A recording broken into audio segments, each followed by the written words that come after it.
Capítulo 296. Imigração planar. Em uma casa isolada, Sunan estava sentado de pernas cruzadas e olhos fechados. Antes de seu avanço na compreensão da lei da gravidade, ele havia lutado para capturar ao menos um traço dela. Mas agora, após compreender a lei da gravidade, ao sentir a origem do plano, descobriu que ele estava preenchido com uma lei da gravidade negro-cobalto. Com um leve pensamento, um fio da lei da gravidade se fundiu ao corpo de Sunan, fluindo rapidamente dentro dele.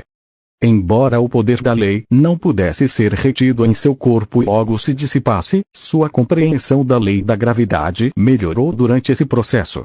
Após um período desconhecido, Sunan abriu os olhos, convocou o painel e viu que sua compreensão da lei da gravidade havia atingido 0,02%.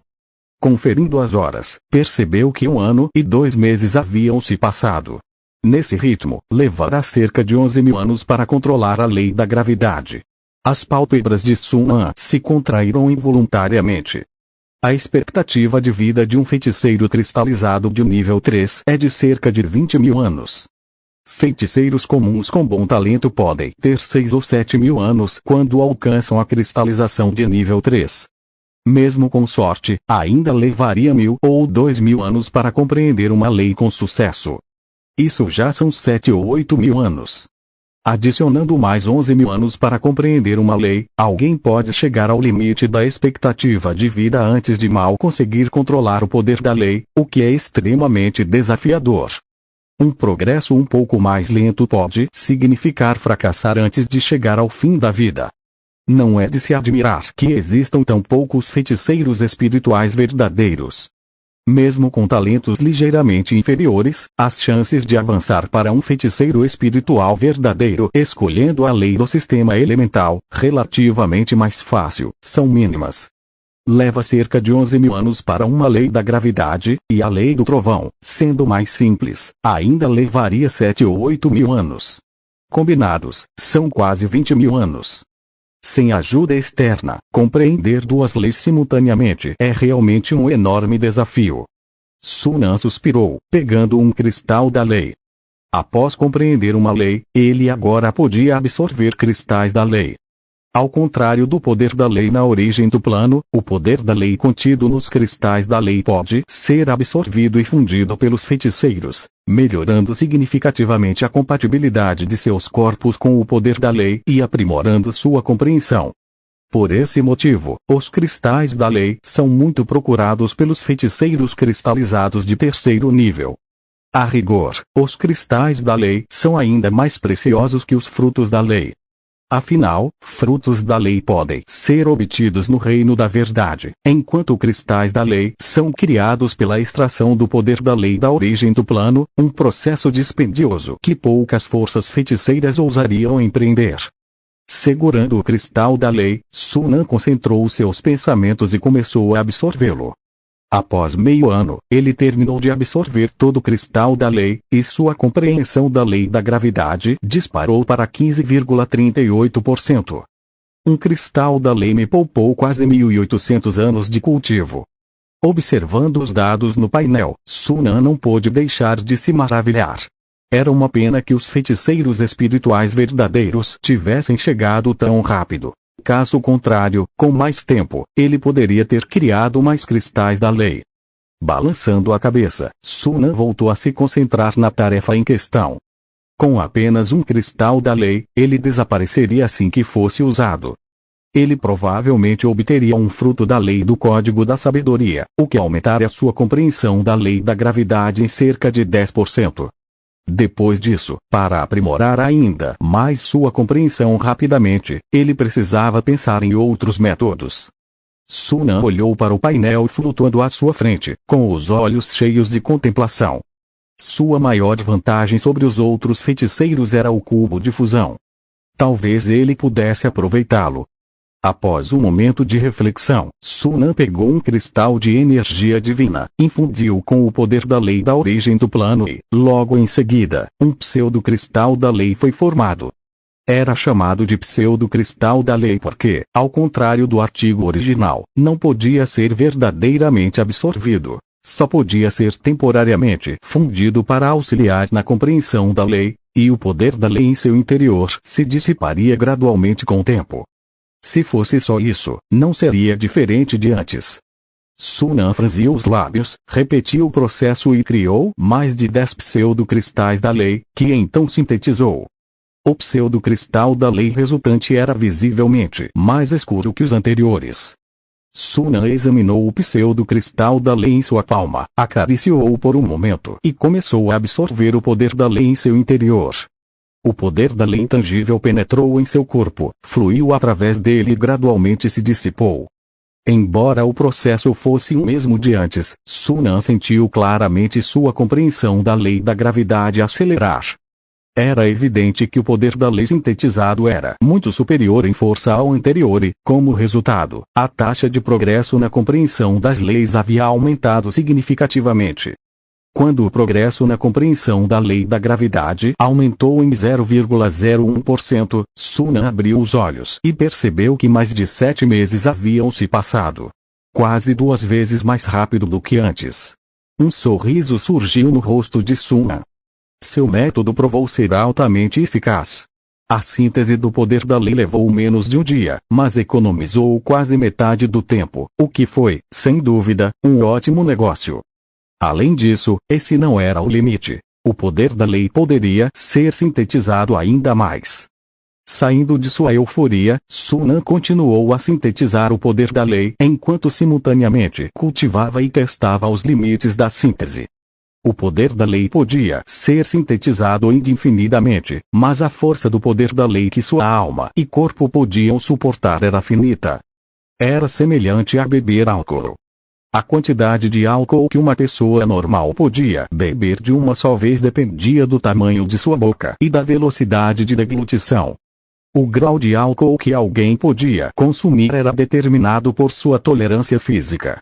Em geral, o álcool que um feiticeiro podia beber limitava-se a uma única porção de poder da lei. Isso incluía Sunan também. Portanto, ele só podia usar o cubo de fusão para sintetizar poder da lei de maior intensidade para aumentar a força do álcool. O que ele estava fazendo agora era encontrar o limite superior da força do álcool, ou a intensidade máxima de poder da lei que ele poderia suportar. Após 4 ou 5 anos, Sunan finalmente determinou o limite de síntese mais adequado. No final, o tempo mínimo de cultivo necessário para aumentar o progresso da compreensão da lei da gravidade em 0,01% era de cerca de 4 meses e meio. Nesse ritmo, após absorver o fruto da lei, levará cerca de 2000 anos para dominar a lei da gravidade. Se houver uma maneira de aumentar o limite de síntese do poder da lei, o tempo poderá ser ainda mais reduzido. Dominar uma lei do sistema de regras em pouco mais de 2000 anos já era considerado excepcionalmente rápido. No entanto, se possível, Sunan queria ir ainda mais rápido. Afinal, de acordo com suas memórias, o evento de vários feiticeiros emboscando a divindade aranha após o calendário da luz estelar 3500 estava prestes a acontecer. Sem força suficiente, ele não seria capaz de tirar vantagem daquele incidente. Com isso em mente, Sunan espreguiçou-se preguiçosamente e saiu de casa. Depois de permanecer no plano da sumidouro de almas por tanto tempo, era hora de retornar. Como está indo a batalha por aí? Como Li Zen não o havia contatado proativamente, isso indicava que a guerra estava progredindo sem problemas, então Sunan não estava muito preocupado. Plano Ulan, cidade de Ulana. Após retornar à cidade de Ulana após mais de 60 anos, Sunan descobriu que a cidade havia se expandido, cobrindo agora uma área aproximadamente 2 vezes maior que o tamanho anterior. Incontáveis marionetes autômatos e cavaleiros da espada única patrulhavam a cidade, criando uma atmosfera de vigilância rigorosa. Houve algumas mudanças. Sunan murmurou baixinho e, no segundo seguinte, sua figura desapareceu abruptamente. Torre do Mago da Luz Estelar, sala de cultivo. Lise sentou-se de pernas cruzadas, meditando com a mente calma. Embora tivesse sua própria Torre do Mago da Luz Estelar, na maioria das vezes, Lise escolhia cultivar dentro da Torre do Mago da Luz Estelar. Afinal, a concentração de partículas de energia ali era muito maior do que em sua própria torre. De fato, as salas de cultivo na Torre do Mago da Luz Estelar estavam há muito tempo na lista de trocas da Aliança Estelar, muito procuradas por inúmeros feiticeiros. Especialmente as salas de cultivo perto do topo, que eram reservadas principalmente para vários membros de alto escalão da Aliança Estelar, dificultando a troca por feiticeiros comuns. Como uma das principais líderes da Aliança Estelar, perdendo apenas para o líder, Lise naturalmente não precisava trocar por uma sala e tinha uma sala de cultivo permanente na Torre do Mago da Luz Estelar. Naquele momento, Lise abriu os olhos de repente, sua expressão mudou ligeiramente. No instante seguinte, ela desapareceu e reapareceu no escritório, onde viu Sunan sentado atrás da mesa, olhando para ela com um sorriso. Você finalmente voltou, disse Lise, seu rosto também se abrindo em um sorriso. Como foi sua colheita? Sunan sorriu e disse, nada mal, compreendi com sucesso a lei da gravidade. Lise não se surpreendeu com isso.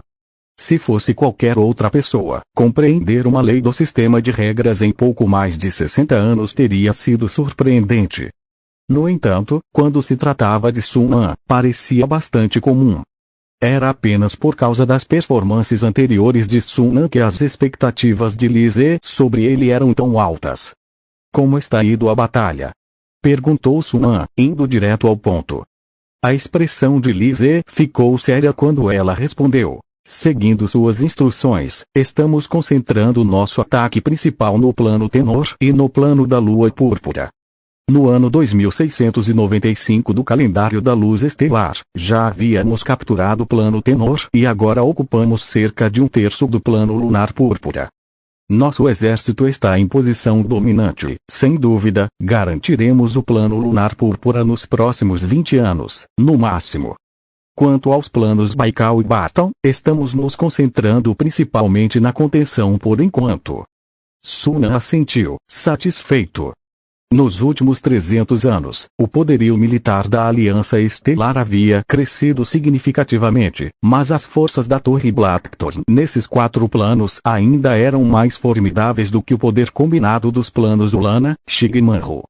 Além disso, atacar 4 planos simultaneamente significava que a Aliança Estelar teria que dividir suas forças, tornando a tarefa ainda mais desafiadora. Em pouco mais de 60 anos, eles conquistaram o plano Tenor mais valioso e bem defendido e estabeleceram uma vantagem estratégica no plano da Lua Púrpura. Isso já era uma conquista notável. O plano Tenor era um plano de alto valor, com a civilização humana como raça dominante. Ao tomar este plano e cultivá-lo cuidadosamente por 1 ou 2 séculos, a força geral da Aliança Estelar experimentara outro salto significativo. E quanto ao pássaro de 1000 cabeças? Nós imobilizamos uma parcela significativa das forças da Torre Blackthorn, permitindo que o pássaro de 1000 cabeças se libertasse do impasse. Eles viraram o jogo e agora estão pressionando a Torre Blackthorn. Até agora, capturaram 4 dos planos da Torre Blackthorn. Sunan assentiu em compreensão. A força geral do pássaro de 1000 cabeças estava apenas um nível abaixo da Torre Blackthorn. Com a Aliança Estelar retendo uma parcela das forças da Torre Blackthorn, era natural que o pássaro de 1000 cabeças ganhasse a vantagem. A Torre Blackthorn tinha apenas 22 planos, e eles já haviam perdido 4 para a Aliança Estelar e outros 4 para o pássaro de 1000 cabeças. No momento, eles tinham apenas 14 planos restantes em sua posse. Era previsível que esse número continuasse a diminuir rapidamente. Além disso, com a morte de 2 feiticeiros espirituais verdadeiros e o envolvimento de inúmeras forças feiticeiras na Guerra Civil dos Feiticeiros, a Torre Blackthorn poderia ser considerada uma das mais severamente afetadas. No entanto, a Torre Blackthorn ainda tinha um feiticeiro espiritual verdadeiro. Embora este feiticeiro estivesse gravemente ferido, eles ainda eram uma força a ser reconhecida. Assim que a Torre Blackthorn enfrentasse a ameaça de aniquilação, este feiticeiro espiritual verdadeiro provavelmente desconsideraria quaisquer acordos e interviria, o que era uma questão que exigia cautela. Afinal, o poder de um feiticeiro espiritual verdadeiro era formidável, e mesmo um ferido poderia causar problemas significativos para a Aliança Estelar. A propósito, há algo que preciso lhe dizer. A expressão de Lise ficou séria. A população do continente Luz Estelar cresceu significativamente nos últimos anos, e pretendo realocar parte dela para outros planos. Sunan arqueou as sobrancelhas. Você está planejando uma imigração planar. No mundo feiticeiro, os planos com civilizações humanas e onde os humanos eram a raça dominante tinham maior valor. No entanto, planos humanos eram escassos no multiverso, e a maioria deles já estava ocupada. Conseguiram era incrivelmente desafiador. Como resultado, alguns feiticeiros adotaram uma abordagem alternativa, transferindo uma parcela da população de planos humanos para outros planos, permitindo-lhes procriar e criar novos planos humanos. Ao longo de dezenas de milhares de anos, houve casos bem-sucedidos, mas os fracassos eram muito mais comuns. A imigração planar era um empreendimento ainda mais desafiador. Primeiro, o plano-alvo da imigração precisava ser adequado à sobrevivência humana, com recursos e concentração de partículas de energia suficientes. Isso exigia modificações prévias. Caso contrário, algo tão simples como uma incompatibilidade ambiental poderia prejudicar significativamente o progresso do plano de imigração, ou até mesmo levá-lo ao fracasso. Segundo, a população do plano imigrante precisava ser substancial. Caso contrário, a transferência de uma parcela considerável da população poderia prejudicar o desenvolvimento do plano, causando uma regressão significativa na produtividade e no progresso, resultando em prejuízo líquido. No entanto, após ouvir a explicação de Lise, Sunan percebeu que essas duas preocupações talvez não fossem significativas. O continente Luz Estelar, sob a gestão da Aliança Estelar, havia florescido notavelmente nos últimos anos. A promoção e a ampla adoção da tecnologia de energia mágica levaram a um rápido desenvolvimento econômico e produtivo. Nos 700 anos desde o fim do bloqueio do plano, a população do continente Luz Estelar aumentou mais de 4 a 5 vezes. Mesmo que parte da população fosse realocada em um curto período, isso não impactaria significativamente o continente Luz Estelar. Quanto ao destino da imigração, Lise escolheu o Plano Xig. O Plano Xig já possuía uma população humana, embora pequena, indicando que seu ambiente era mais próximo ao de um plano humano e não tão hostil quanto o Plano Manro. Com algumas modificações, poderia se tornar um plano adequado para habitação e reprodução humana. Além disso, a aptidão física média dos residentes do continente Luz Estelar havia melhorado notavelmente nos últimos anos, e a proporção de cavaleiros havia aumentado significativamente. Isso tornaria mais fácil superar os problemas de adaptação ambiental durante a imigração planar.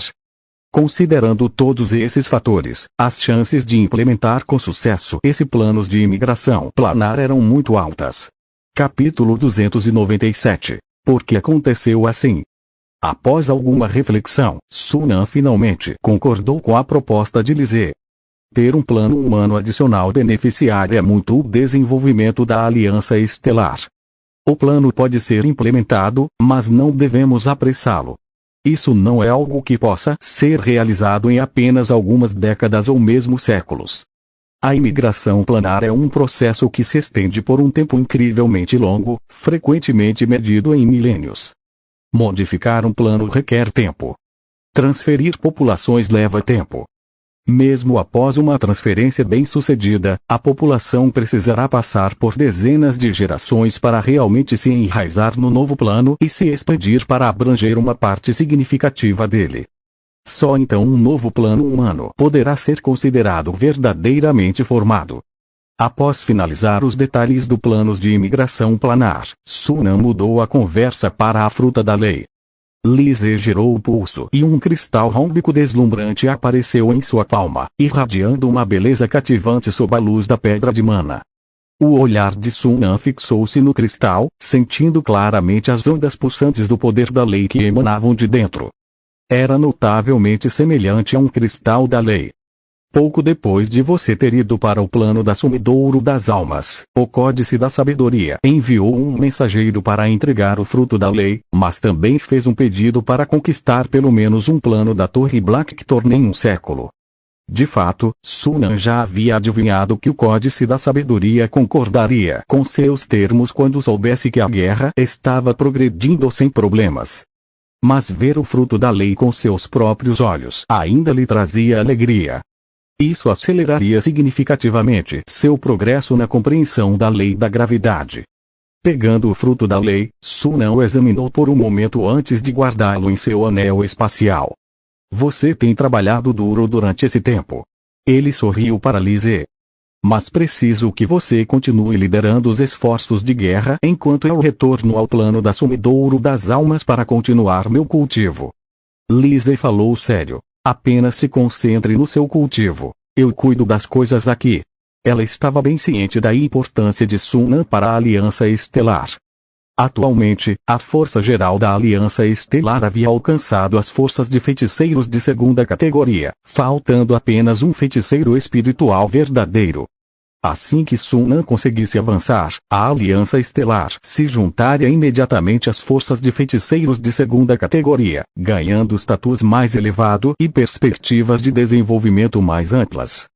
Comparado à promoção de Sunan, todo o resto ficou em segundo plano. Sunan chegou discretamente e partiu com a mesma discrição, garantindo que ninguém, exceto Lise, soubesse de seu breve retorno. De volta ao acampamento temporário no plano da Pia das Almas, Sunan imediatamente pegou o fruto da lei e começou a absorvê-lo.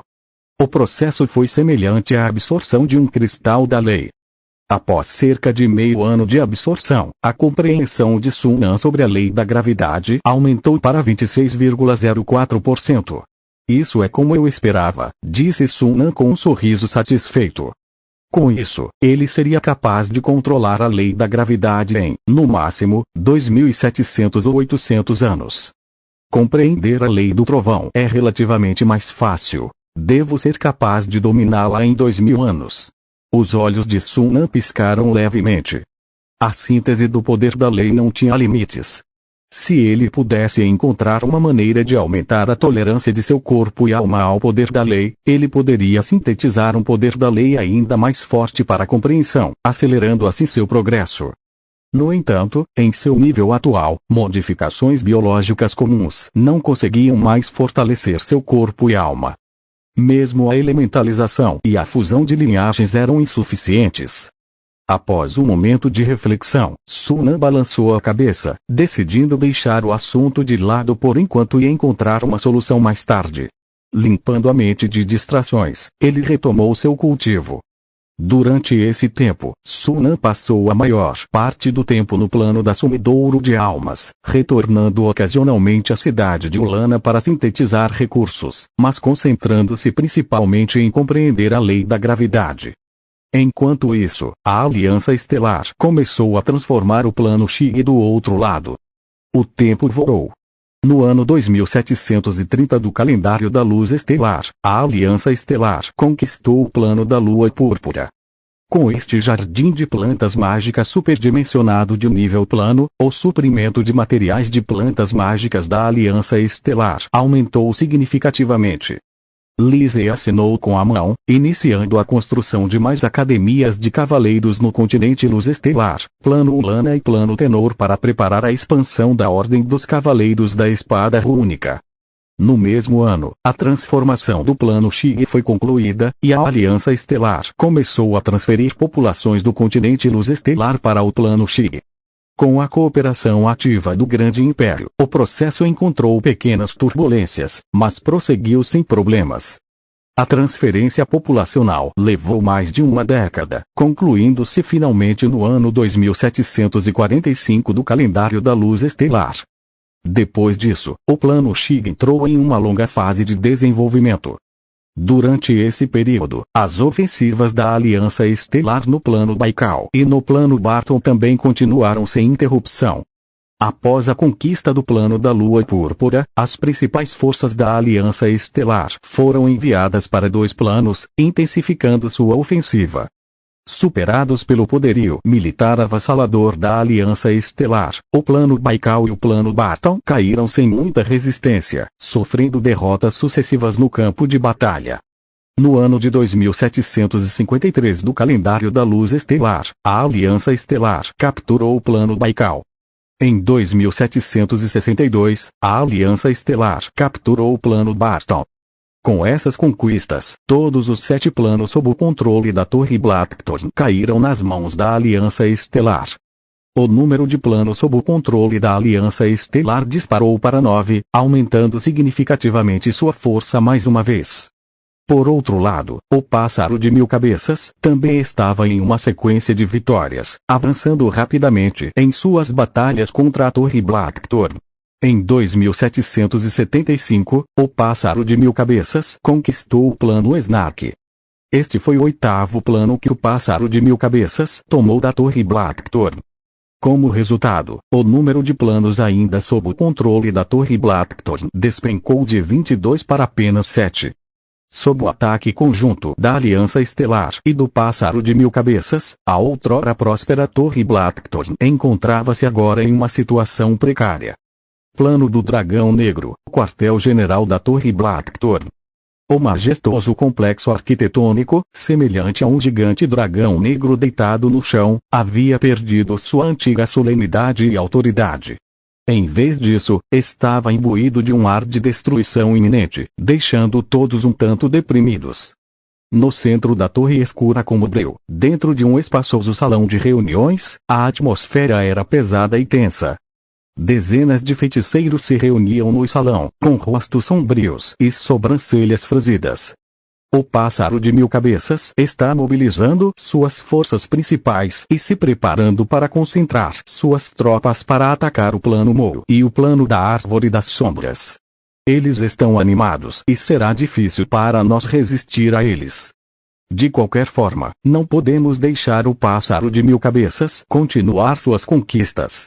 Se perdermos mais alguns planos, a Torre Blackthorn estará destruída. É fácil dizer, mas como podemos deter o Pássaro de 1000 Cabeças? Suspiro, tudo estava bem no começo, porque acabou assim. Ouvindo a conversa, uma ponta de confusão brilhou nos olhos de Lucius. Sim, porque acabou assim. É porque o Pássaro de 1000 Cabeças é tão forte. Não, isso não está certo. Em termos de força, a Torre Blackthorn é muito superior ao Pássaro de 1000 Cabeças. A razão pela qual as coisas chegaram a esse ponto é inteiramente por causa da Aliança Estelar.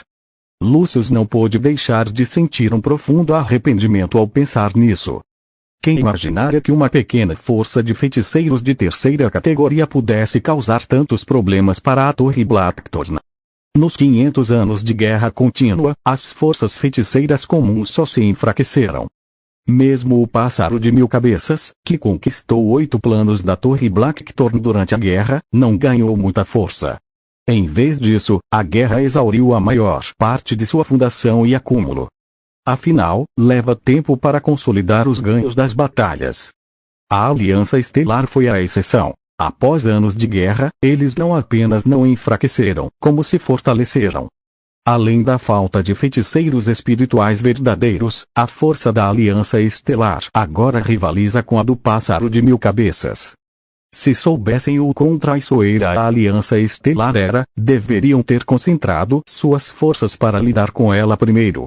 Mesmo que isso significasse sacrificar um ou 2 planos, deveriam ter eliminado a Aliança Estelar primeiro. Se tivessem feito isso, a situação nunca teria se deteriorado a um estado tão grave. Infelizmente, era tarde demais para arrependimentos agora. Mesmo que concentrassem suas forças e se voltassem para lutar contra a Aliança Estelar, a vitória não era garantida. A Aliança Estelar não era mais a pequena força feiticeira que eles podiam derrotar com facilidade. Após um longo debate sem conclusão, o salão gradualmente se acalmou, e os olhos de todos se voltaram para Lucius, que estava sentado à cabeceira da mesa. Ao ver isso, Lucius respirou fundo e disse em voz baixa: "Envie alguém para negociar com o Pássaro de 1000 Cabeças e a Aliança Estelar." Essa declaração surpreendeu a todos, mas após um momento de compreensão, suas expressões se tornaram complexas. Nesse ponto, a menos que a Torre Blackthorn estivesse disposta a arriscar a aniquilação e lutar até o fim contra o Pássaro de Mil Cabeças e a Aliança Estelar, não havia outra escolha a não ser negociar. No entanto, a Torre Blackthorn era mais forte entre as forças feiticeiras de segunda categoria e uma das candidatas mais promissoras a se tornar uma força feiticeira em larga escala. Eles sempre foram os que humilhavam os outros, mas agora tinham que implorar por misericórdia de seus oponentes, o que era incrivelmente humilhante. Por um momento, as emoções de todos se misturaram, sentindo uma mistura de amargura e impotência. No entanto, diante da morte, o orgulho teve que ficar em segundo plano. Logo, alguém se manifestou em concordância. Concordo com a negociação, mas, Lúcius, temo que o Pássaro de Mil Cabeças e a Aliança Estelar exijam demais. Lúcius, inexpressivo, disse, é natural que se aproveitem da nossa posição vulnerável. Seria estranho se não exigissem muito. Neste ponto, mesmo que nos peçam para entregar mais 2 planos, não temos escolha a não ser concordar, desde que aceitem a negociação. Contanto que preservemos nossa vitalidade e esperemos o momento certo, teremos uma chance de nos erguer novamente. Um dia, farei o Pássaro de Mil Cabeças e a Aliança Estelar pagarem por isso.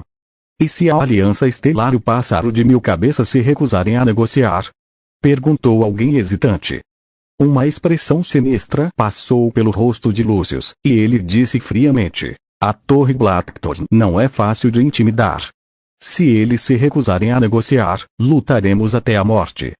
Acima da cidade de Ulana, uma fenda planar surgiu de repente, e Sunan emergiu dela. Hoje era o dia do retorno. Seguindo sua rotina habitual, ele precisava ir ao laboratório para sintetizar um novo lote de recursos para a Aliança Estelar usar durante todo o ano. À medida que a Aliança Estelar se fortalecia, muitos recursos de nível baixo e médio não eram mais uma preocupação, mas alguns recursos de alto nível, como poções de construção e instalações aprimoradas da Torre do Feiticeiro, ainda dependiam de sua síntese de cubo. No entanto, assim que Sunan chegou ao laboratório, Lise o interrompeu. A Torre Blackthorn enviou um mensageiro para negociar conosco. Sunan ergueu as sobrancelhas, um pouco surpreso, mas logo sua expressão voltou ao normal. Dada a situação atual, a Torre Blackthorn já estava em desvantagem, então não era surpresa que quisessem negociar. E o Pássaro de Mil Cabeças? Perguntou Sunan. Muito provavelmente, o Pássaro de Mil Cabeças também havia recebido o pedido de negociação da Torre Blackthorn. Gavin veio aqui recentemente e queria se encontrar com você. Como você não estava aqui, ele foi embora e me pediu para te avisar assim que voltasse. Então, combine um encontro para mim.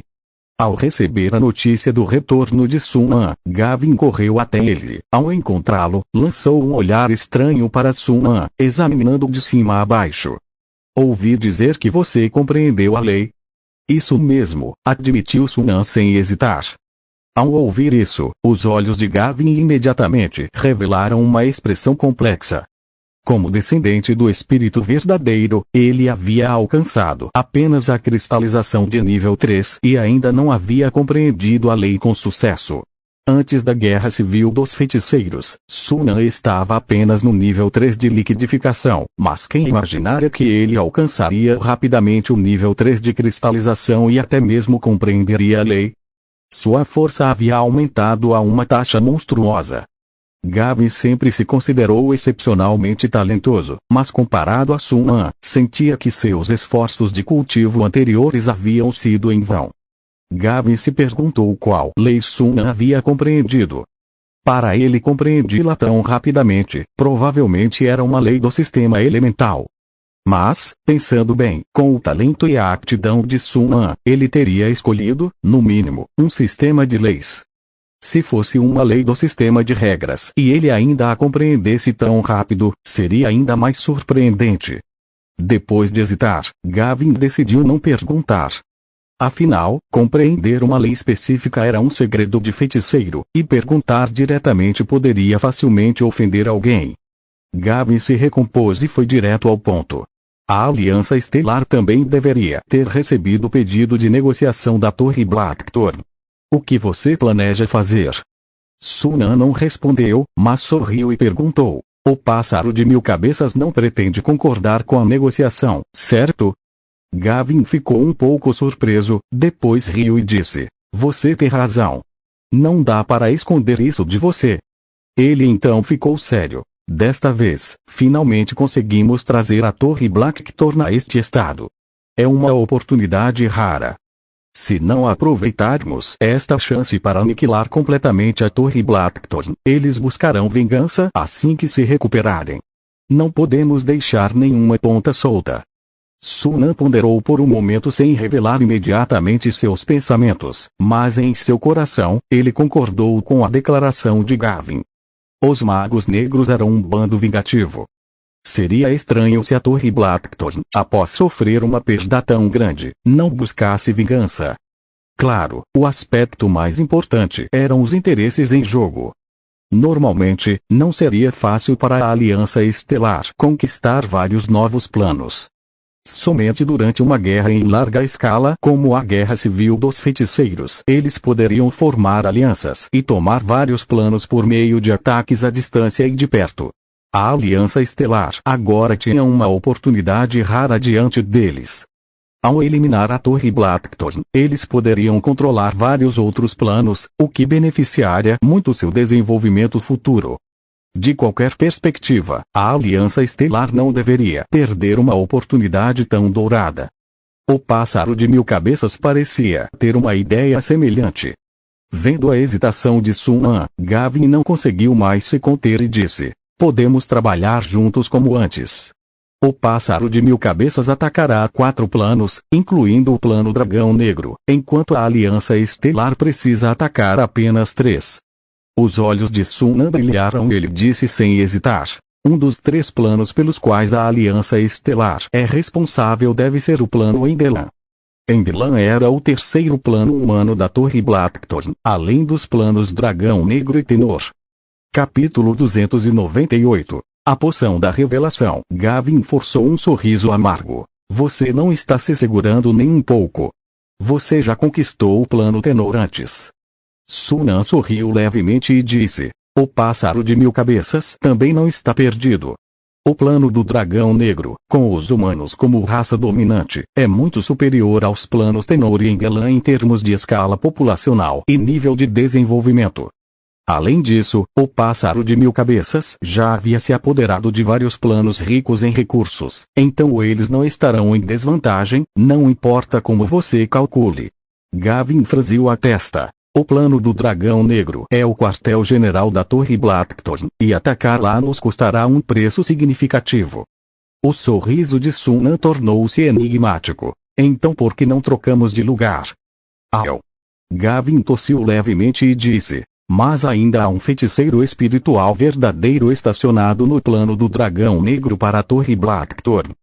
Contanto que estejamos dispostos a pagar o preço, a Aliança Estelar tem a confiança necessária para lidar com aquele feiticeiro espiritual verdadeiro. Feiticeiros espirituais verdadeiros eram de fato formidáveis, mas a Aliança Estelar não era completamente impotente contra eles. Dezenas de torres de feiticeiros e centenas de construções bélicas unidas ainda poderiam representar uma ameaça a um feiticeiro espiritual verdadeiro. No entanto, o preço a pagar seria, sem dúvida, imenso. Mas se conseguissem adquirir o plano do Dragão Negro, não seria considerado uma perda. Ao ver que Sunan havia mencionado o assunto, Gavin suspirou interiormente, sentindo-se impotente. Suspirou e disse, tudo bem, vamos fazer do seu jeito. Sunan sorriu e estendeu a mão. Foi um prazer negociar com você. Gavin deu de ombros e apertou a mão de Sunan. Foi um prazer negociar com você. Após chegarem a um acordo, a Aliança Estelar e o Pássaro de 1000 cabeças não perderam tempo em agir.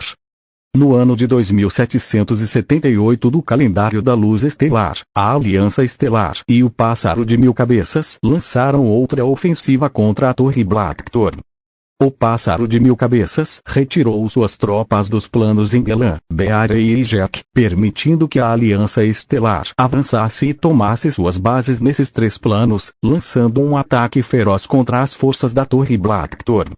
Enquanto isso, o pássaro de 1000 cabeças redistribuiu suas tropas para atacar outros 4 planos. Sob o cerco conjunto dessas 2 forças feiticeiras, a Torre Blackthorn encontrava-se em uma situação precária, à beira do colapso. Ao mesmo tempo, a situação de guerra para outras forças feiticeiras também mudou drasticamente. No ano de 2780 do calendário da Luz Estelar, a Assembleia Secreta de Prata conquistou o plano Argênteo, derrotando os líderes feiticeiros da Torre da Garça Branca, levando à sua destruição. No ano de 2782, a Baleia do Mar obliterou a Guilda do Casulo. Em 2785, a Máscara Pálida aniquilou a Guilda do Topo do Penhasco, uma das organizações afiliadas ao Códice da Sabedoria. Em 2786, o Corvo, uma organização afiliada ao Códice da Sabedoria, uniu forças com a Aurora Abissal para destruir a Guilda da Chama. A guerra parecia ter acelerado o passo e, em menos de uma década, mais de 10 forças feiticeiras foram aniquiladas. Mais da metade delas eram forças feiticeiras de 2ª categoria. Todo o mundo feiticeiro passou por uma grande reorganização, testemunhando mudanças devastadoras.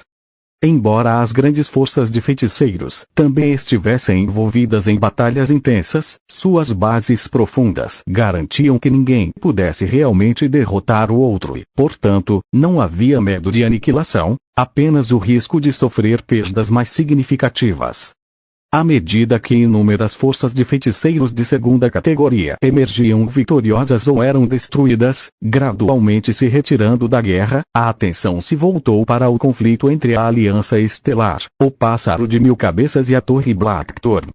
No ano de 2788 do calendário da Luz Estelar, a Aliança Estelar conquistou o plano em Belan da Torre Blackthorn. Em 2793, a Aliança Estelar capturou o plano Olho de Urso. Em 2797, a Aliança Estelar tomou o plano Jack. Durante esse tempo, o Pássaro de 1000 Cabeças também conquistou sucessivamente vários planos da Torre Blackthorn. No ano de 2803, as principais forças do Pássaro de 1000 Cabeças se reuniram no plano do Dragão Negro, lançando sua ofensiva final contra a Torre Blackthorn. Com apenas um plano restante, a Torre Blackthorn parecia estar em seu crepúsculo, seu poder minguando, e a derrota parecia iminente para os forasteiros. Até mesmo a própria Torre Blackthorn acreditava nisso. No ano de 2805 do calendário da Luz Estelar, o último feiticeiro espiritual verdadeiro da Torre Blackthorn, Lord Leane, corajosamente rasgou o acordo e atacou o exército do Pássaro de 1000 Cabeças na linha de frente, massacrando suas tropas. No entanto, o Pássaro de 1000 Cabeças estava preparado, e seus 2 feiticeiros espirituais verdadeiros logo entraram em ação. Após uma batalha intensa, os feiticeiros espirituais verdadeiros do Pássaro de 1000 Cabeças mataram Lord Leane no local. Com isso, a Torre Blackthorn perdeu seu último trunfo, e sua derrota foi selada. No ano de 2807, o Pássaro de 1000 Cabeças ocupou completamente todo o plano do Dragão Negro, com seus feiticeiros mortos em batalha ou se rendendo, enquanto apenas alguns conseguiram escapar. A destruição da Torre Blackthorn, uma das forças feiticeiras de 2ª categoria de alto nível, deixou muitos boquiabertos. Foi a força feiticeira mais poderosa a ser aniquilada desde o início da Guerra Civil dos Feiticeiros. Como iniciadores da destruição da Torre Blackthorn, o Pássaro de 1000 Cabeças e a Aliança Estelar atraíram atenção significativa. Especialmente a Aliança Estelar, que se tornou o centro das atenções. Uma força feiticeira de 3ª categoria, à beira da guerra, viu-se envolvida na aniquilação de uma força feiticeira de 2ª categoria de alto nível, contribuindo significativamente para sua queda. Essa reviravolta surpreendente deixou muitos boquiabertos.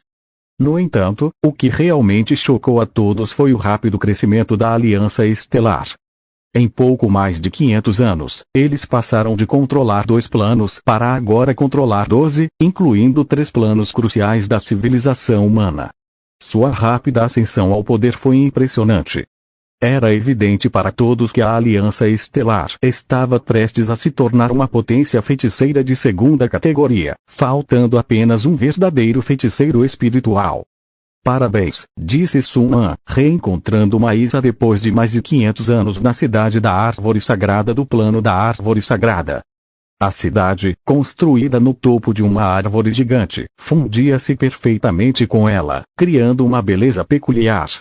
Esta também era a sede do Códice da Sabedoria, com seu órgão dirigente, a Sociedade da Sabedoria, aninhada em seu interior. Ao se encontrarem, Maísa ofereceu um leve sorriso e parabenizou Sun An, interiormente maravilhada com a situação. Embora tivesse antecipado o desempenho impressionante da Aliança Estelar na guerra, o curso dos eventos ainda a pegou de surpresa. O desempenho da Aliança Estelar contra a Torre do Espinho Negro superou até mesmo o do Pássaro de 1000 Cabeças. Dos 22 planos controlados pela Torre do Espinho Negro, a Aliança Estelar conquistou 10, apenas 2 a menos que o Pássaro de 1000 Cabeças.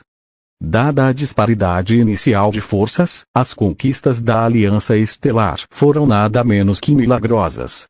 Além disso, o poder atual da Aliança Estelar agora se equiparava ao do Pássaro de 1000 Cabeças. Maísa ficou ainda mais impressionada com o rápido progresso de Sun An. Como uma verdadeira feiticeira espiritual que controlava a lei, Maísa sentiu a tênue aura de poder da lei emanando de Sun An logo no primeiro encontro. Isso era a prova de sua compreensão da lei. Maísa estava secretamente maravilhada. Ela se lembrou de que, quando o bloqueio no plano do continente Luz Estelar foi suspenso, Sun An era apenas um mago cristalizado de 2º grau. Em pouco mais de 800 anos, ele havia avançado para um mago cristalizado de 3º grau e compreendido a lei com sucesso. Em todo o multiverso, nenhum feiticeiro jamais havia progredido tão rapidamente. Maísa parabenizou-a duplamente, pela vitória da Aliança Estelar e pela compreensão da lei por Sun An. Depois de uma breve conversa, Maísa foi direto ao ponto. Você pediu para me ver através de Brice. Qual é o problema? Sun An falou com sinceridade. Gostaria de pedir conselhos à senhora Maísa sobre um assunto. Pode falar. Existe uma maneira de aumentar a tolerância ao poder da lei? Após compreender a lei, Sun An realizou inúmeros experimentos para aumentar sua tolerância ao poder da lei, mas sem sucesso, apesar de seus esforços. Mesmo em sua vida anterior, ele não havia conseguido ascender ao nível de um verdadeiro feiticeiro espiritual, limitando sua pesquisa sobre o poder da lei. Após muita reflexão, decidiu buscar a orientação de um especialista. Ao ouvir a pergunta de Sun An, a expressão de Maísa mudou e ela o encarou profundamente. Normalmente, feiticeiros cristalizados de 3º grau não considerariam tal pergunta. A maioria deles não tinha força física e espiritual para suportar mais poder da lei, e mesmo um mero fio de poder da lei da origem do plano era suficiente para uma compreensão normal. Somente gênios excepcionalmente talentosos e bem preparados ponderariam como acomodar mais poder da lei para acelerar sua compreensão. Há um jeito, disse Maísa. Os olhos de Sun An brilharam. Por favor, me diga, e eu lhe oferecerei uma recompensa que o satisfará. Maísa balançou a cabeça levemente. Não precisa de recompensa. Não é uma informação muito secreta, então posso compartilhá-la com você. Para outros, Maísa talvez não fosse tão acessível. Mas com o potencial de Sun An e da Aliança Estelar, ela estava feliz em lhes fazer um favor. Você já ouviu falar da Poção da Revelação? Perguntou Maísa. A Poção da Revelação. A expressão de Sun An mudou ligeiramente ao se lembrar. Já ouvi falar. Não é uma poção especial usada por feiticeiros espirituais verdadeiros para auxiliar na compreensão da lei? Maísa assentiu levemente. Isso mesmo. O verdadeiro efeito da Poção da Revelação é aumentar temporariamente a afinidade de um feiticeiro pelo poder da lei, facilitando sua compreensão. Essencialmente, ela aumenta a tolerância ao poder da lei, e até mesmo feiticeiros cristalizados de nível 3 podem consumi-la. Os olhos de Sunan piscaram. Ele conhecia a poção da revelação, mas presumirá que fosse exclusiva dos feiticeiros espirituais verdadeiros, então não havia considerado seus outros potenciais. O lembrete de Maísa subitamente esclareceu tudo. Mas logo, uma carranca se formou na testa de Sunan. O elixir usado pelos feiticeiros espirituais verdadeiros era, sem dúvida, precioso. E isso sem considerar sua capacidade de auxiliar feiticeiros cristalizados de nível 3 a compreender a lei. Sua raridade, sem dúvida, era levada a outro nível. Mesmo que o Códice da Sabedoria pudesse produzir este elixir, eles nunca o venderiam externamente. Provavelmente seria consumido internamente. Obter a poção da revelação era um desafio. Parecendo entender os pensamentos de Sunan, Maísa falou. A poção da revelação é extremamente difícil de criar, e os materiais necessários são, em sua maioria, raros e preciosos. Somente feiticeiros espirituais verdadeiros podem fazê-la, então a quantidade é extremamente limitada. Mesmo os feiticeiros espirituais verdadeiros não têm o suficiente para si mesmos e geralmente não a vendem externamente. Parando por um momento, ela acrescentou. Se você quiser, pode tentar a sorte na cidade onipresente. Sunan ponderou suas palavras. De fato, comprar a poção da revelação de outras facções de feiticeiros estava fora de questão, deixando a cidade onipresente como a única fonte possível. Era improvável encontrá-la em guildas mercantis comuns, mas ele poderia se arriscar com as 3 principais guildas mercantis. Especialmente o Pavilhão Radiante, onde o Dragão Radiante era conhecido por sua vasta coleção de tesouros. Talvez eles pudessem ter a poção da revelação. Com isso em mente, Sunan sorriu para Maísa e disse, entendo. Obrigada pelo seu esclarecimento. De nada, respondeu Maísa com um leve aceno de cabeça, mudando de assunto. Com a aniquilação da Torre Blackthorn, quais são os planos da Aliança Estelar? A Aliança Estelar ganhou muito com esta guerra e precisa de tempo para digerir esses ganhos. De agora em diante, vamos nos concentrar no desenvolvimento e não nos envolveremos em outros assuntos. Sunan olhou para Maísa e sorriu, mas falando da guerra, ela deve acabar em breve. Maísa olhou para ele surpresa. Você é bastante perspicaz. Ela não negou e disse francamente, seu palpite está correto. As principais facções de feiticeiros estão negociando secretamente, atualmente discutindo a distribuição da origem das leis do plano cristalino da Terra. Assim que chegarem a um consenso, a guerra terminará imediatamente. De fato, era exatamente como ele se lembrava. Sunan não pôde deixar de suspirar. A causa da guerra civil dos feiticeiros foram as principais facções de feiticeiros lutando pela origem da lei do plano terra cristalino. Mas após uma guerra tão grande, nenhuma facção de feiticeiros foi gravemente danificada, muito menos aniquilada. No final, se eles conseguissem uma parte da origem da lei, as perdas da guerra poderiam ser totalmente compensadas. Pelo contrário, as facções de feiticeiros de segundo e terceiro escalões arrastadas para a guerra foram as verdadeiramente prejudicadas. Facções como o Pássaro de Mil Cabeças e a Aliança Estelar, que haviam conquistado muitos planos, ainda estavam em boa posição. Outras facções, sem ganhos ou ganhos insuficientes para compensar suas perdas, foram os verdadeiramente feridos. Quanto à Torre Blackthorn, ao Conselho de Grenville, a Guilda do Casulo e a Guilda do Penhasco, que haviam sido aniquiladas, seu destino não poderia ser descrito como mero azar. No multiverso, a lei da selva, o forte caçando o fraco, era verdadeiramente exemplificada.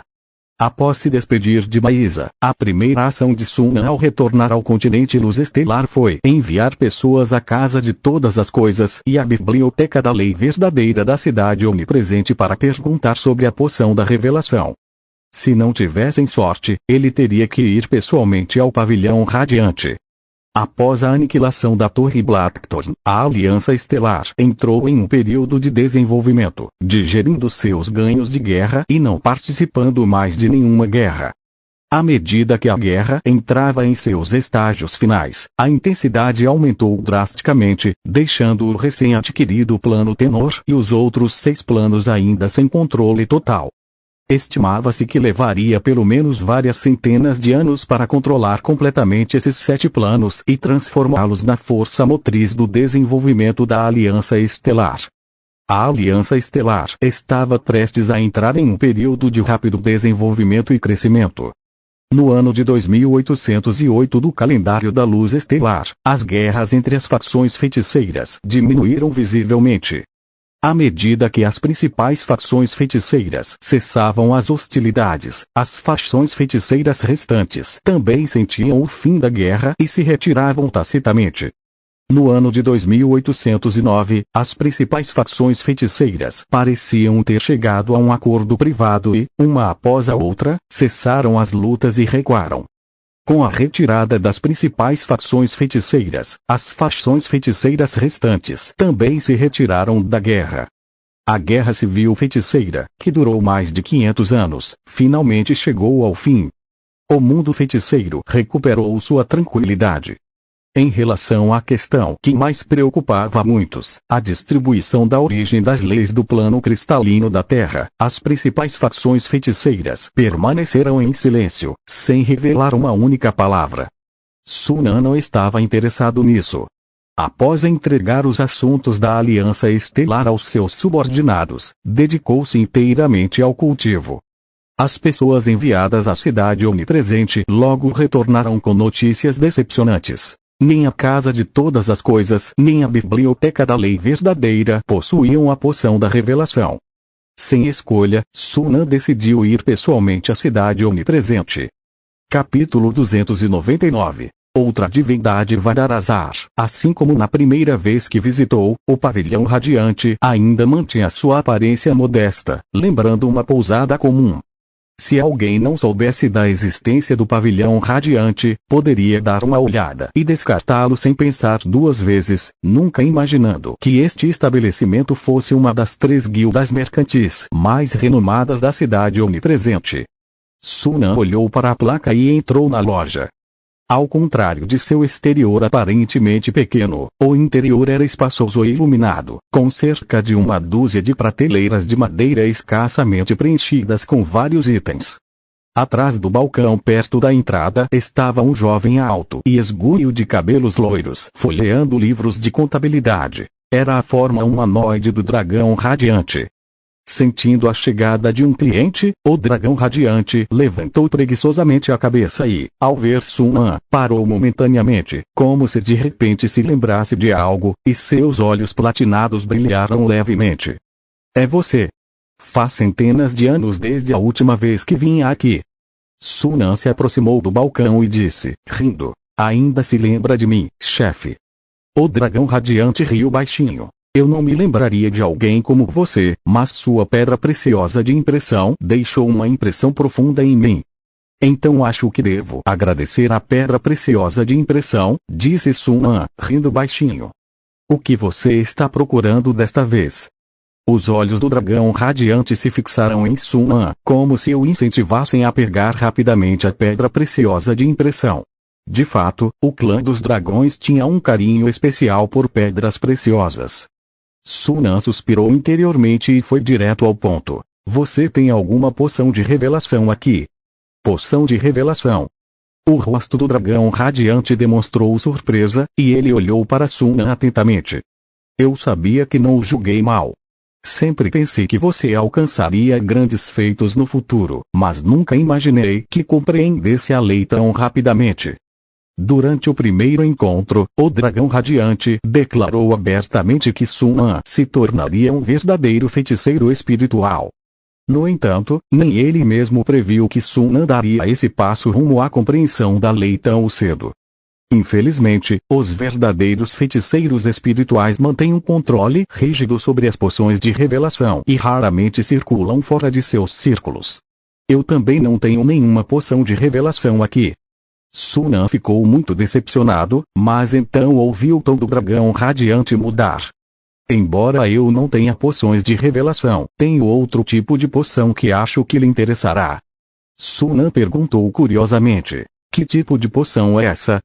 O dragão radiante acenou com a mão sobre o balcão, e um frasco de poção apareceu na superfície originalmente vazia. Dentro do frasco havia um líquido pálido que cintilava com um brilho encantador sob a luz da pedra de mana. Este é o Elixir da Iluminação, uma réplica da poção da revelação criada por um feiticeiro. Seus efeitos são apenas cerca de 1/3 da poção da revelação. Existe algo assim? Sunan demonstrou surpresa, mas logo percebeu, porque nunca ouvi falar dessa poção antes. Mesmo que tivesse apenas 1/3 do efeito da poção da revelação, ainda seria bastante impressionante. Se o dragão radiante estivesse dizendo a verdade, o Elixir da Iluminação já teria ganhado popularidade entre muitos feiticeiros cristalizados de 3º nível, e Sunan não teria ignorado sua existência até agora. O dragão radiante deu uma gargalhada e disse: esta poção tem um efeito colateral. Após tomá-la, causará pequenos danos à alma, e você deve usá-la em conjunto com uma poção ou planta mágica que possa nutrir e restaurar a alma. Sunan entendeu. Não é de se admirar. A importância da alma para um feiticeiro era óbvia, e uma poção que causasse danos à alma naturalmente não deixaria uma boa impressão. Mesmo que se conseguisse superar esse problema, outro desafio permanecia. Poções e plantas mágicas que pudessem nutrir e restaurar a alma eram incrivelmente preciosas e difíceis de obter. Se alguém tivesse que usar tais tesouros para acompanhar a poção, o custo do Elixir da Iluminação poderia não ser muito menor do que o da poção da revelação genuína, e sua eficácia era significativamente menor. Ao comparar os dois, o Elixir da Iluminação de repente pareceu bastante desagradável. Não é de se admirar que Sunan nunca tivesse ouvido falar do Elixir da Iluminação. Provavelmente poucos feiticeiros seriam tolos o suficiente para usar tal poção. No entanto, era extremamente adequado para Sunan. Com a capacidade de síntese do cubo de fusão, quaisquer efeitos colaterais poderiam ser completamente eliminados. Sentindo-se incrivelmente satisfeito, Sunan manteve a compostura e pegou a poção, examinando-a por um momento antes de dizer: quero verificar se esta poção é como você descreveu. Sem problemas, gesticulou o dragão radiante, mas se você usar a poção, terá que comprá-la. Sunan assentiu, pegou o Elixir da Iluminação e o colocou no cubo de fusão. A informação correspondente apareceu imediatamente em sua superfície. Correspondia ao que o dragão radiante havia dito. Após confirmar sua autenticidade, Sunan pegou a poção e a colocou de volta no balcão, perguntando: quanto custa? Da perspectiva do dragão radiante, a poção havia desaparecido da mão de Sunan por alguns segundos, como se estivesse armazenada em um anel espacial, e então reapareceu. As ações de Sunan sugeriram que ele já havia verificado a poção. Esse método peculiar de verificação deixou até mesmo o viajado dragão radiante perplexo. No entanto, ele educadamente se absteve de perguntar mais, estendendo 2 dedos e dizendo: 20 daquelas gemas de impressão da última vez. Vendo a leve carranca de Sunan, ele abriu as mãos e disse: os materiais para fazer esta poção não são baratos. O valor dos materiais não me importa. Só me importo com sua eficácia. Sunan ponderou por um momento e disse: deixa pra lá, não vou comprar a poção. Quero a fórmula do Elixir da Iluminação. O dragão radiante balançou a cabeça em recusa. A fórmula não está à venda. Sunan deu um sorriso quase irônico. Muitas pessoas não comprariam o Elixir da Iluminação, e mesmo que você fique com a fórmula, ela não gerará muito lucro. Por que não me vende de uma vez e obtém um bom lucro? Vendo o interesse do dragão radiante, Sunan aproveitou a oportunidade e colocou uma pedra preciosa de impressão no balcão. Talvez você devesse dar uma olhada nisto primeiro. O olhar do dragão radiante pousou na pedra preciosa de impressão, e ele congelou, seus olhos incapazes de desviar o olhar. Os olhos do dragão radiante revelaram um desejo ardente. Sunan notou a expressão em seus olhos e um leve sorriso curvou seus lábios. Depois de compreender com sucesso a lei, as pedras preciosas de impressão tornaram-se muito menos úteis para ele. No entanto, antes de chegar ao pavilhão radiante, ele havia se dedicado a sintetizar algumas pedras preciosas de impressão. Cada uma era sintetizada a partir de mais de 200 pedras preciosas de impressão básicas, muito superiores às que ele havia negociado com o dragão radiante antes, por várias vezes. Qualquer pessoa apaixonada por colecionar pedras preciosas teria dificuldade em resistir. Depois de um tempo, o dragão radiante desviou o olhar relutantemente, hesitou e então cerrou os dentes. 5 dessas pedras preciosas de impressão gemas, e eu lhe venderei a fórmula. Sunan sorriu levemente. Fechado. Com 5 gemas da impressão em mãos, o humor do dragão radiante melhorou visivelmente, e ele olhou para Sunan com admiração. Sua habilidade em criar itens mágicos supera a de muitos feiticeiros espirituais verdadeiros. Nunca vi um feiticeiro capaz de criar gemas da impressão de tão alta qualidade. É muito desafiador fazer isso. Só tenho algumas em minha posse.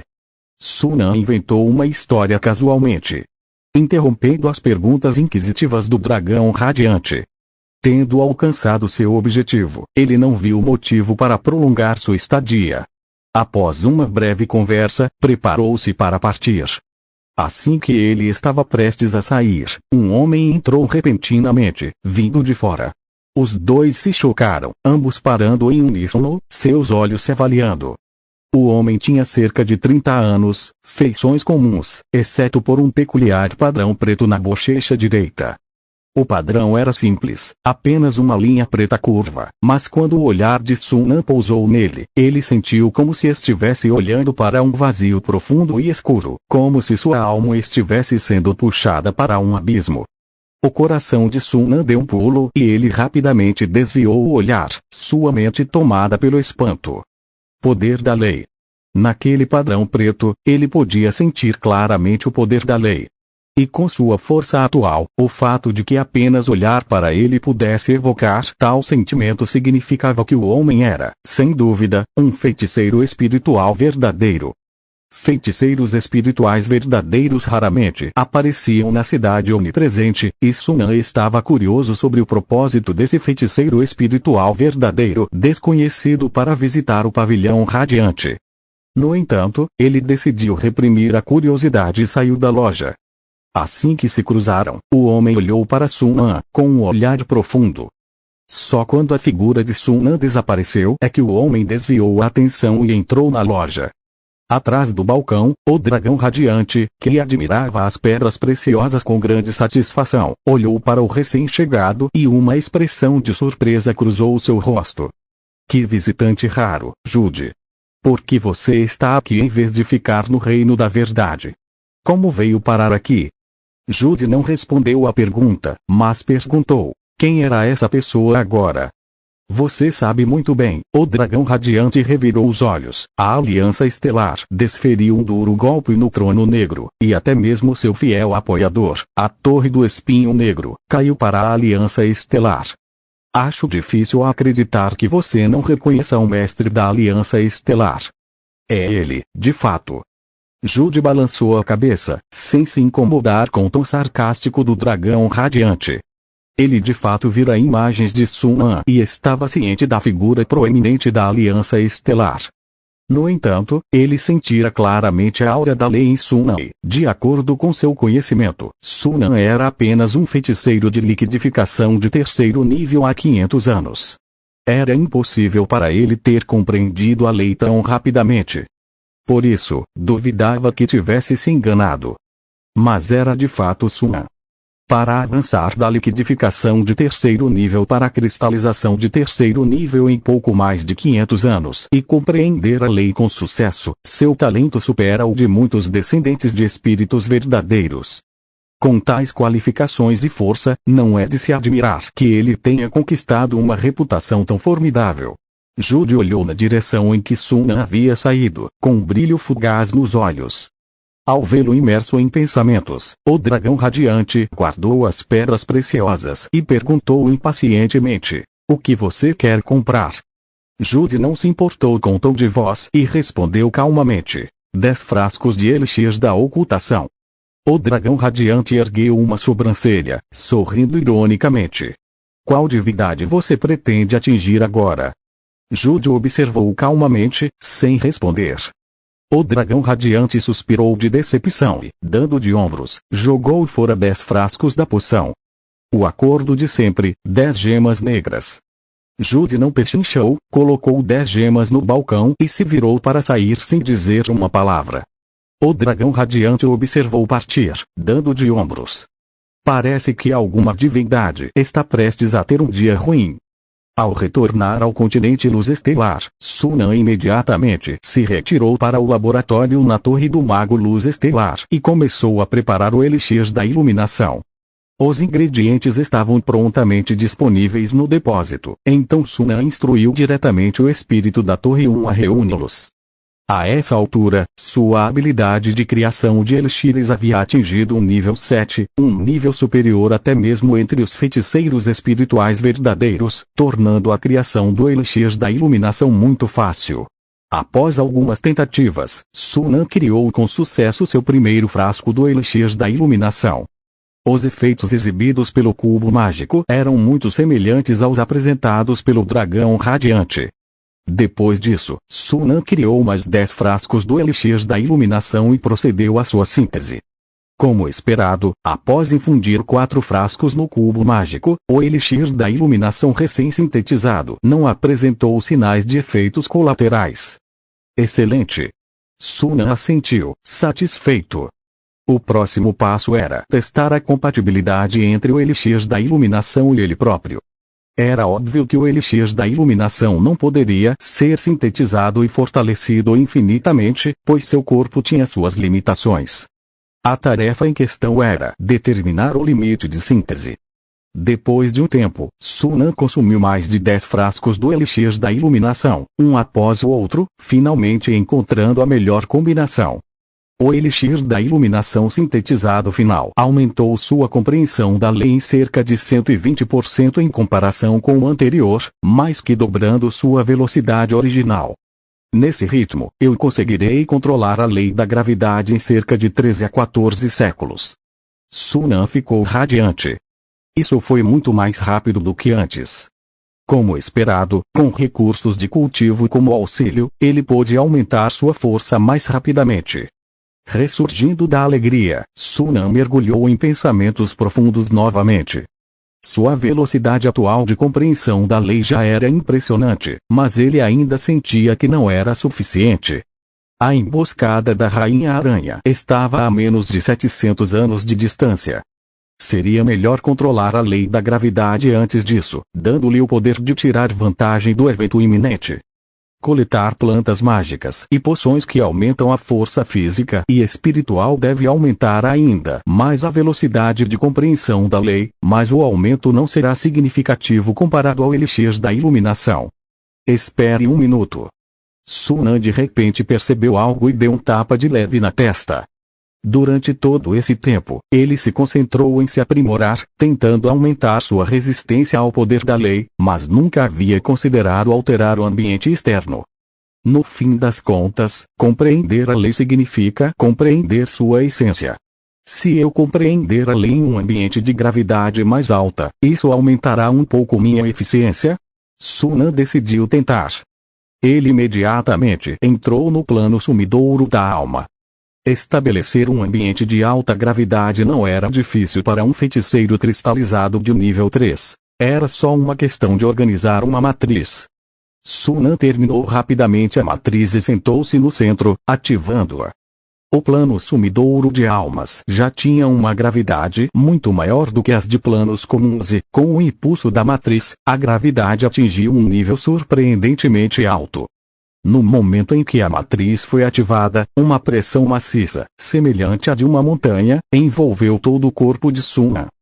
Mesmo com sua força de feiticeiro cristalizado de 3º grau, ele parou momentaneamente, inclinando a parte superior do corpo ligeiramente para frente antes de se endireitar depois de um tempo para se ajustar. Respirando fundo, Sunan começou a compreender a lei. Os resultados o encantaram. A eficiência da compreensão da lei havia realmente melhorado. Funciona. Sunan ficou entusiasmado e continuou a refinar a matriz, aumentando a gravidade. A cada aprimoramento, a gravidade dentro da matriz elevava-se a um nível em que até mesmo um feiticeiro de segundo grau seria esmagado como um hambúrguer de carne ao entrar. Sob essa pressão intensa, Sunan ficou completamente imobilizado, incapaz de se mover. Mesmo sentado, seu corpo parecia ecoar com o som de ossos se esticando sob o peso. É este o limite? Sunan suspirou e abandonou a ideia de aprimorar ainda mais a matriz gravitacional, acomodando-se para cultivar. Era inegavelmente desafiador e doloroso cultivar em um ambiente de gravidade tão altíssima, mas a eficiência de compreender a lei da gravidade era excepcionalmente alta. Além disso, com as plantas mágicas e poções que ele havia coletado previamente para aumentar sua força física e espiritual, a velocidade de compreensão da lei da gravidade por Sunan disparou mais uma vez. Sunan mergulhou nesse cultivo doloroso, porém prazeroso, alheio à passagem do tempo. Capítulo 300. A Batalha do Divino. Uma planície sem fim se estendia em direção ao horizonte, adornada com densas florestas e manchas de grama, com lagos brilhando como sáfiras azuis em meio à vegetação, assemelhando-se a diamantes azuis brilhantes em uma tapeçaria verdejante. Bem no coração da planície ficava uma árvore antiga, seus galhos se espalhando amplamente, elevando-se sobre uma área de vários quilômetros, fornecendo sombra para todos abaixo. Inúmeros homens e mulheres com belas feições e vestidos com túnicas brancas vagavam, conversavam, brincavam e descansavam sob a árvore, criando uma atmosfera pacífica e serena. No topo da copa da árvore, uma bela mulher permanecia em silêncio, olhando para o céu noturno. Ela era excepcionalmente alta, quase 3 metros para os padrões humanos, sem dúvida uma gigante, mas se movia com graça e elegância, desprovida de qualquer desajeitamento ou volume. Ela usava uma armadura de batalha prateada justa que acentuava sua figura curvilínea com perfeição. Seus longos cabelos prateados escorriam como uma cachoeira, caindo até os tornozelos, cintilando com um brilho radiante que a envolvia em uma aura sutil. Atrás dela, um homem com um manto estrelado estava a vários metros de distância, com o olhar calmamente fixo no céu. Embora fosse dia, a lua era claramente visível no céu, ainda mais brilhante e luminosa do que em uma noite de luar. De repente, uma rajada de vento frio soprou do horizonte distante, trazendo consigo uma poeira marrom amarelada. Apesar da vasta distância, o som uivante pareceu ecoar bem perto de seus ouvidos. Simultaneamente, um brilho carmesim emergiu da borda do horizonte, avançando como uma onda gigante em direção à árvore ancestral, apenas para ser interrompido pelo luar luminoso, que desacelerou significativamente seu avanço. O fenômeno repentino causou comoção entre as pessoas sob a árvore, muitas delas pegando suas armas e olhando para o horizonte. Apenas a mulher no topo da copa da árvore e o feiticeiro permaneceram calmos. Ela chegou, disse o feiticeiro lentamente. Seu tom parecia calmo, mas, ao examiná-lo mais de perto, era possível perceber uma ponta de profunda apreensão. A mulher franziu a testa, suspirou e se virou para o feiticeiro, perguntando suavemente: "Como você sabia que ela me atacaria?" O feiticeiro respondeu calmamente: "Sua divindade da lua nova e a divindade da rainha aranha são uma combinação perfeita. Ao consumir sua divindade, o poder da rainha aranha, sem dúvida, alcançará novos patamares. É por isso que ela sempre esteve de olho em você. É de conhecimento geral. A mulher, a deusa da lua nova, Ilha, não pode deixar de sorrir em reconhecimento. Ela sabia que aquilo era apenas uma desculpa, e o verdadeiro motivo certamente não era o que ele disse. No entanto, ela não pretendia levar o assunto adiante. A Torre Celestial era, sem dúvida, a mais profunda pesquisadora de seres divinos entre todas as forças feiticeiras. Eles sempre tiveram canais para obter informações confidenciais relacionadas a seres divinos, então não era surpresa que soubessem dos movimentos da Rainha Aranha. O motivo pelo qual o feiticeiro veio avisá-la não era para ajudá-la. O ódio da Torre Celestial por seres divinos era bem conhecido, mas para vê-la e a Rainha Aranha se aniquilarem e então colherem os benefícios. Claro, o cenário mais provável era que ela fosse morta pela Rainha Aranha. Afinal, o poder da Rainha-Aranha superava em muito o dela. Enquanto as duas conversavam, o céu passou por outra mudança. Sob a maré carmesim aparentemente interminável, o luar luminoso gradualmente diminuiu, recuando para o fundo. A cor carmesim malévola, como uma fera gigante, devorou lentamente a vegetação da planície. A grama esmeralda e as belas flores murcharam e murcharam rapidamente, as árvores apodreceram, os lagos se caravam e todas as cores vibrantes desapareceram, deixando apenas a árvore ancestral intocada. Logo, todo o céu foi tomado por um tom carmesim, e a lua, antes brilhante, pareceu desaparecer em um buraco negro sem fundo, como se o espaço tivesse desmoronado. Era o reino divino da Rainha-Aranha invadindo o reino divino da deusa da lua nova. Este era um método de batalha único, exclusivo dos seres divinos. Em batalhas entre seres divinos, eles frequentemente começavam invadindo os reinos divinos um do outro, neutralizando o poder do reino divino e se envolvendo em um puro teste de força. No entanto, invadir um reino divino não era uma tarefa fácil. Normalmente, se um lado resistisse com todas as suas forças, o outro ser divino teria dificuldade em invadir completamente, tornando desafiador matar o oponente sob o poder do reino divino. Esta era a razão pela qual seres divinos raramente morriam fora do reino espiritual verdadeiro. Mesmo entre seres divinos, era geralmente difícil matar outro ser divino, quanto mais um feiticeiro. Mas havia exceções. Se as divindades dos dois seres divinos se sobrepusessem e compartilhassem naturezas semelhantes, o mais forte poderia usar seu reino divino semelhante para erodir rapidamente o reino do ser divino mais fraco e, assim, derrotá-lo. Exatamente como estava acontecendo agora. Por dezenas de milhares de anos, Ilha vagara pelo vazio infinito, tentando escapar da Rainha-Aranha. Mas ela nunca esperou que a Rainha-Aranha a encontrasse. Ela não sabia se a Torre Celestial ou outras forças feiticeiras estavam envolvidas nisso, mas, naquele momento, não podia se dar ao luxo de investigar mais a fundo. Uma crise sem precedentes pairava diante dela desde seu nascimento. Se ela não conseguisse superar isso, hoje poderia ser o dia de sua queda. Após a breve comoção, os unificadores que descansavam sob a árvore se levantaram, cada um segurando suas armas. Apesar das circunstâncias incomuns, seus rostos não demonstravam medo ou pânico. Eles permaneceram silenciosos e calmos diante da árvore ancestral, como um momento de calmaria antes de uma tempestade.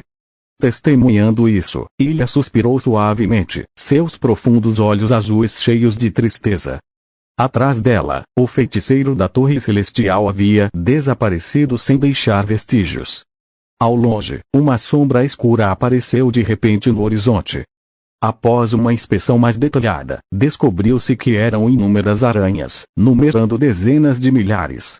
Elas variavam em tamanho e forma, agitando seus 8 longos membros enquanto avançavam como uma onda, aparentemente com a intenção de engolir a árvore ancestral. O ataque da Rainha-Aranha havia começado. No momento em que as aranhas pisaram na planície, o chão sob elas se abriu, e incontáveis videiras irromperam da terra, crescendo rapidamente e atacando com raios de luz, chicoteando as aranhas impiedosamente. O som de estalos e estilhaços preencheu o ar quando a primeira onda de aranhas explodiu em pedaços. Mas mais aranhas continuaram chegando, um enxame sem fim.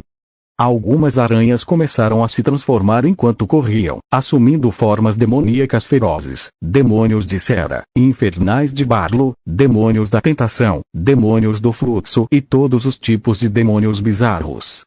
Elas cortavam as videiras com espadas enormes, queimavam-nas com chamas, ou abriam suas asas e voavam sobre elas, avançando rapidamente. Em pouco tempo, esses demônios alcançaram a área coberta pela árvore ancestral. Os unificadores orantes, que esperavam por este momento, avançaram com rostos inexpressivos, enfrentando os demônios de frente. Eles não usavam armadura, apenas um manto fino, mas o luar parecia se materializar ao redor deles, protegendo seus corpos dos ataques dos demônios. Além de sua excepcional esgrima, as técnicas dos invasores também eram notavelmente aguçadas. Apesar de estarem em grande desvantagem numérica, os unificadores da oração não demonstravam sinais de fraqueza. A deusa da lua nova, Ilia, não prestava atenção à batalha abaixo, seu olhar fixo na distância. Em meio ao vasto exército invasor, uma aranha pairava ereta, como se escalasse um fio invisível de seda de aranha, e à medida que se aproximava do céu, um fogo infernal de cor violeta surgiu de repente, girando ao seu redor como uma fênix. Quando as chamas se extinguiram, a aranha havia se transformado em uma mulher deslumbrante. Ela estava envolta em um longo manto e capa feitos de seda de aranha transparente, acentuando sua figura curvilínea. Na palma da mão, ela brincava com uma adaga verde de aranha, passando-a da mão esquerda para a direita, apenas para fazê-la desaparecer novamente. Era ninguém menos que a Rainha Aranha Ros, infame em todo o multiverso por sua teia abissal. Ela ergueu o rosto, fitando Ilia na árvore ancestral, os lábios carnudos esticados em um sorriso levemente zombeteiro, embora os olhos roxos permanecessem inexpressivos. Faz muito tempo, Ilia. Ilia franziu os lábios, permanecendo em silêncio, e sacou o sabre da lua nova com a outra mão. A ponta da lâmina vibrou no ar, emitindo um som nítido. Ela ergueu a lâmina lunar, apontando-a para a Rainha Aranha. As duas deusas se olharam por um instante, então suas figuras simultaneamente avançaram rapidamente, avançando uma em direção à outra em um confronto mortal. A lâmina lunar de Ilia vibrou rapidamente em sua mão, e uma lua cheia de luz radiante surgiu atrás dela, iluminando o céu noturno e repelindo a pesada maré carmesim. Ela então empurrou a espada em direção a Ros. Ros recuou e Ilia a perseguiu, as duas deusas travando um duelo de vida ou morte no ar. Os movimentos de Ilia eram graciosos e requintados, cada gesto e passo imbuídos de uma beleza delicada e elegante. Mesmo nessa luta de vida ou morte, ela parecia estar realizando uma dança de espadas. Em contraste, Ros parecia muito mais misteriosa.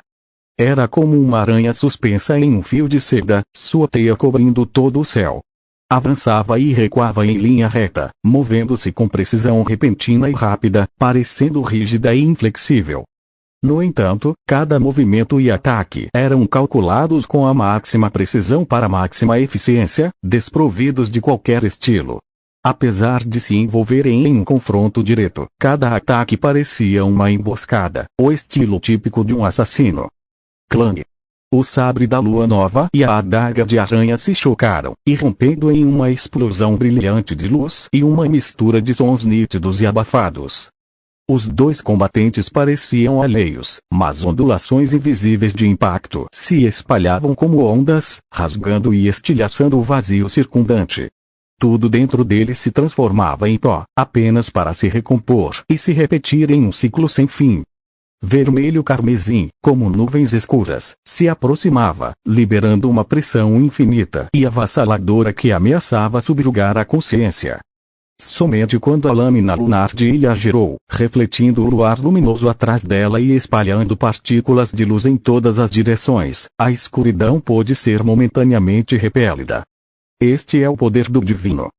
Um feiticeiro da Torre dos Magos da Luz Estelar, escondido à distância, observava a cena com admiração. O uso de magias podia ser infinitamente variado e complexo, mas contra divindades, não tinha significado. Mesmo as poderosas magias de 7 anéis tinham dificuldade para infligir dano aos seres divinos. Somente as magias de 9 anéis de nível mais alto poderiam representar uma leve ameaça às divindades. E mesmo assim, era apenas uma ameaça menor. Ao combater divindades, os feiticeiros espirituais verdadeiros raramente recorriam aos custosos feitiços dos 9 anéis. Em vez disso, utilizavam principalmente o poder da lei, equivalente ao poder divino e ao dever divino. Somente o poder da lei poderia realmente ameaçar as divindades. Seja entre divindades ou entre divindades e feiticeiros espirituais verdadeiros, suas batalhas eram essencialmente confrontos do poder da lei. Era uma disputa para ver quem possuía a compreensão e o domínio mais fortes da lei. A batalha distante prosseguia. Ilia resistiu firmemente aos ataques implacáveis de Ros, mas seus contra-ataques eram habilmente esquivados ou bloqueados. A disparidade de forças era evidente. Sem o artefato divino, o sabre da lua nova, que suprimia Rose, Ilya provavelmente teria sucumbido à adaga da aranha. No entanto, os feiticeiros sabiam que esse impasse não duraria. Com uma lacuna de poder tão vasta, o resultado era inevitável. Foi por essa razão que informaram Ilya sobre a situação, esperando que ela estivesse adequadamente preparada, não sofresse uma derrota esmagadora e, pelo menos, infligisse danos severos a Rose. Só então o seu plano subsequente poderia prosseguir. Enquanto as duas divindades lutavam, as nuvens carmesim e o luar luminoso preenchiam o céu, entrelaçando-se e agitando-se como ondas agitadas por uma tempestade. Gradualmente, suas figuras tornaram-se indistinguíveis, e apenas duas bolas de luz carmesim e prateada colidindo podiam ser vagamente vistas. Após um tempo indeterminado, o rugido estrondoso ecoou do alto. Uma enorme lágrima surgiu de repente nas nuvens misturadas de carmesim e prata. As figuras das duas divindades reapareceram. Ilya recuou em uma corrida desesperada, sua arma escorregando de sua mão e se estilhaçando em dezenas de fragmentos que se espalharam pelo ar. Adeus, Ilya, declarou Rose com um sorriso frio, e uma teia de aranha que cobria o céu desceu do alto, envolvendo Ilya. Envolveu-a firmemente como um casulo, puxando-a para o buraco negro no céu e desaparecendo. Os unificadores da oração no chão soltaram um uivo lamentoso, desesperados para resgatar sua divindade. Mas, quando Ilya caiu, o luar sobre seus corpos desapareceu, e eles logo foram engolidos por um enxame interminável de aranhas e demônios. Observando isso, Rose limpou o sangue do canto da boca com uma risada baixa, seus olhos se voltando brevemente na direção dos feiticeiros. Então, ela deu um passo à frente e todo o seu corpo desapareceu no vazio. Eles foram descobertos. Ao longe, um feiticeiro franziu a testa ligeiramente, mas rapidamente recuperou a compostura. Não importava se fossem descobertos. A Rainha Aranha há muito cobiçava o dever divino da deusa da lua nova e, com uma isca tão tentadora, certamente a morderia, mesmo sabendo que estava envenenada. Era um plano aberto e ousado. A situação se desenrolou como planejaram, e a isca foi engolida. Mesmo que a Rainha Aranha percebesse que eles estavam por trás disso, já era tarde demais. A batalha na planície havia terminado. Sem a proteção da deusa da lua nova, os unificadores da oração foram aniquilados.